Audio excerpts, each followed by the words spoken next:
What's going on, my friends? DJ Lowstacks here. Welcome back to the channel. So earlier this year, I posted a video asking you, my subscribers, what you wanted to see content on. I had several comments from subscribers asking for content on photo booths and growing the photo booth portion of my business. So what I want to do today, I want to give you guys 5 tips that I wish I would have known before I started adding photo booths to my business.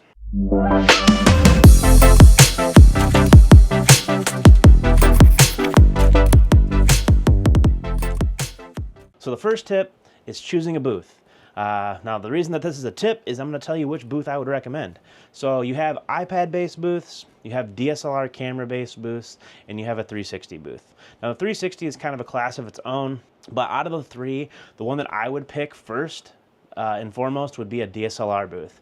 Now you're probably thinking, well, why would you do that, Logan? Like, that's the most expensive booth that you can get. The reason for it is the barrier of entry with an iPad booth is so low that you're gonna have way more competition there than you are in the DSLR space.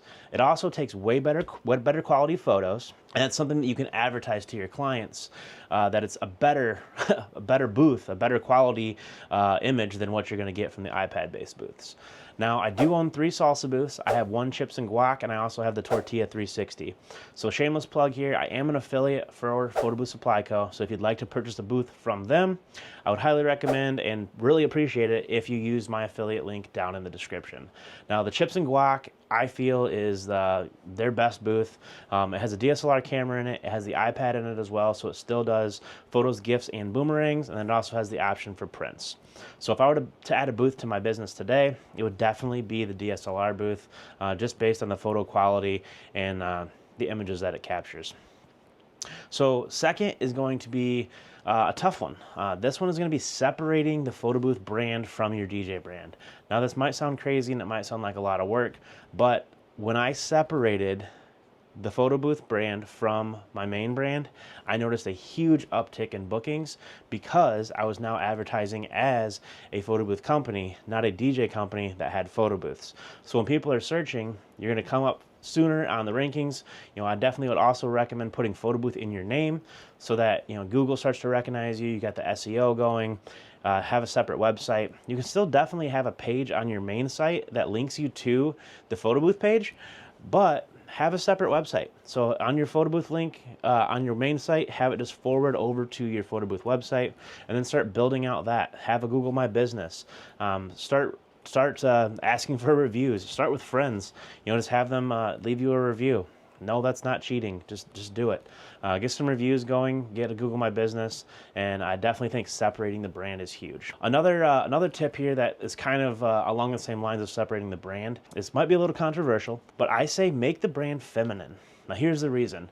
Women are primarily the clientele that are going to be booking a photo booth. Not always, but in my experience and in the history of a couple hundred bookings now, women are predominantly the ones that are going to be booking the photo booths. So if your site appeals to them and it's more feminine, they're going to be more likely to reach out and more likely to potentially book you. So that would be tip number 3: is try to make the website, make the brand as feminine and as directed towards women as you can. The 4th one is going to be tips on how to get bookings. So first off, the easiest way is going to be reaching out to existing DJ clients. So couples that have already booked you, or businesses or corporate or whatever it is, schools, reach out to them. They've already got you booked for DJ services. So why not add photo booth services to those DJ packages? That's obviously going to be the easiest way. The second way, and this one's challenging, but no one else is going to be doing it, at least in my market, no one else was doing it, and that is cold calling. So what do I mean by cold calling? I'm in sales. I've been in sales my entire life, so it's nothing new to me. But cold calling is literally calling companies, calling schools, calling different businesses, and asking them if they'd be interested in booking a photo booth.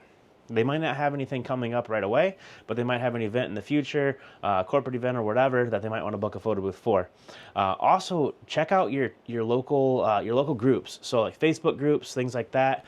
We actually have a group here called Discover Kalamazoo, and what they do is they're behind a lot of the festivals and different gatherings and things that are within the city, and they have a calendar, so you can look at that calendar and see what upcoming events are happening, reach out to the people that are organizing those events, and offer them a photo booth. Some things that we've had success with are 5Ks, so we've booked some of those.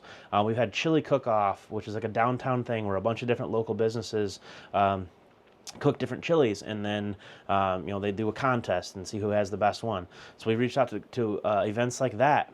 We've also had a lot of success with when you're pitching this to them, talk about the fact that if it's a reoccurring event, something that happens every year, we can brand those images. So you can put monograms and things like that, logos on the images, so that they can use those images for advertising the following year. And if those people that are getting their picture taken post them on social media, they've got that logo or the watermark of the event. So it's easy advertising, and it's something fun for the attendees to do. Now the last one, and I think this one is super important, because for some reason, photo booths took a downturn for a while, and now they're starting to make a resurge, and that is cut the cheese.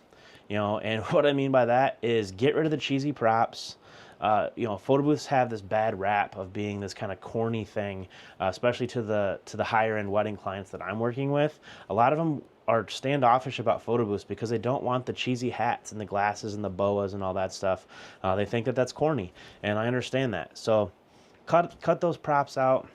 If you want to do props, what we've done is the PVC ones that are just some funny sayings and things like that.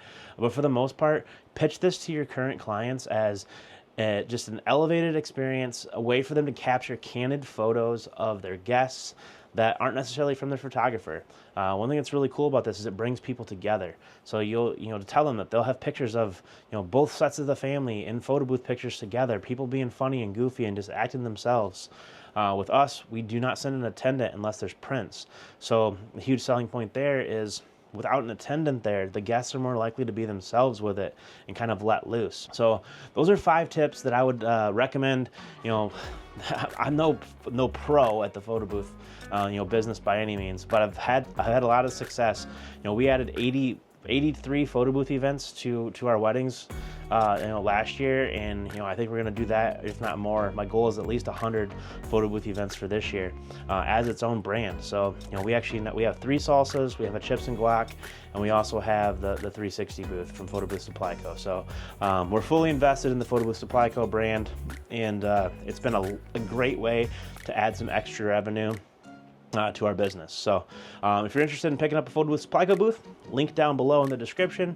If you have any other questions, guys, or if you want me to go more into depth on anything, let me know. Let me know down in the comments. Let me know what success you've had. If you have any other tips for anyone else to adding photo booths to their business, put them down in the comments, guys. But as always, if you're new around here, please consider subscribing. Please click that like button and click that notification bell so you can get notifications of my next video.